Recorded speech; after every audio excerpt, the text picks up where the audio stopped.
We begin with that breaking news. Japanese television running urgent warnings at this hour, reporting another missile launch from North Korea.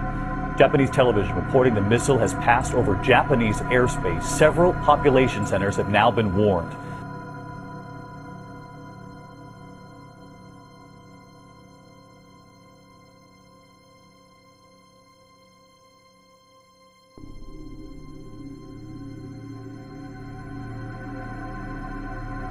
This launch is yet another provocative move on the part of North Korea. ABC's David Curley is following late developments. He's live in Washington tonight. David, good evening. Good evening, David. Very provocative. According to NHK, the Japanese broadcaster, this missile flew over the northern part of the country at 7:06 a.m. No word on what type of missile it was. The North Koreans did fire 2 ICBM missiles back in July, and a flurry of activity in just the past couple of weeks. On August 29th, a ballistic missile flying over Japan, the first one. September 3rd, that H-bomb test, the UN Security Council passing sanctions just 9 days later.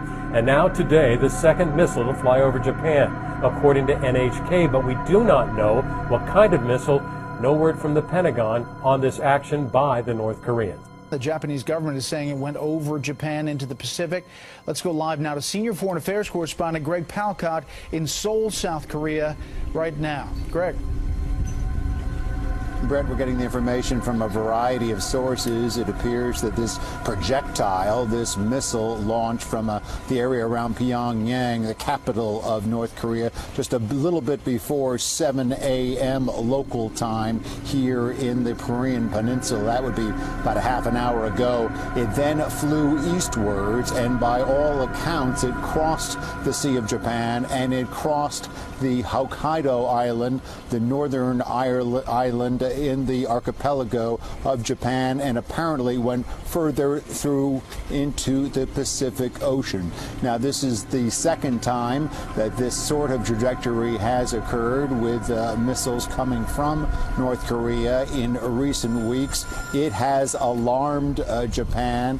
It has called individuals, citizens, to go to shelters. We have seen that happen before in the last blast. We do not know whether this is an intermediate blast, whether it is an intercontinental ballistic missile. There was some speculation that a flattened trajectory launch could be made from North Korea. Once again, it would have to fly over Japan to reach its goal. If it was this flattened trajectory launching of a missile, then it could go deeper into the Pacific.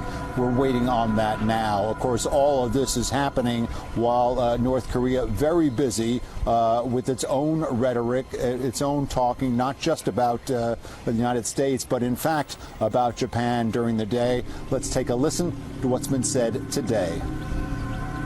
Kim Jong-un's regime did launch more rhetoric in the wake of the latest UN sanctions. State media saying Pyongyang ought to use its nuclear weapons to reduce the U.S. to ashes and darkness, and U.S. ally Japan should be sunken into the sea. Japanese Prime Minister Abe, on a visit to India, stood his ground.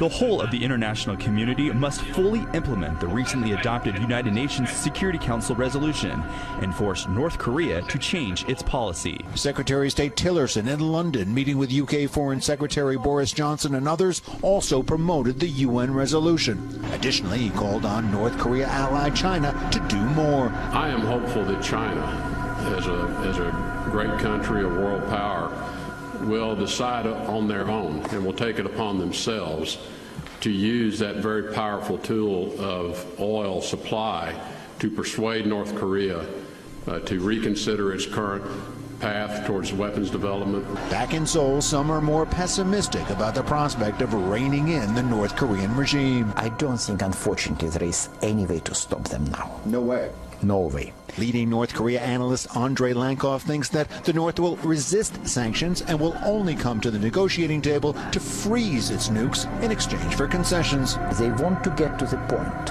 when they have a sufficient number of the intercontinental ballistic missiles capable of destroying a sufficient number of the American cities. Again, analyst Lankoff talking about North Korea building up an arsenal of intercontinental ballistic missiles that could hit the United States. We don't know exactly what this missile was that was launched from Pyongyang in the direction of Japan, over that into the Pacific Ocean, but certainly it is a part of this ongoing, very active missile testing program that we have seen from North Korea, coupled with a test a short while ago of a nuclear device, and it is an arsenal that now is beginning to be reckoned with.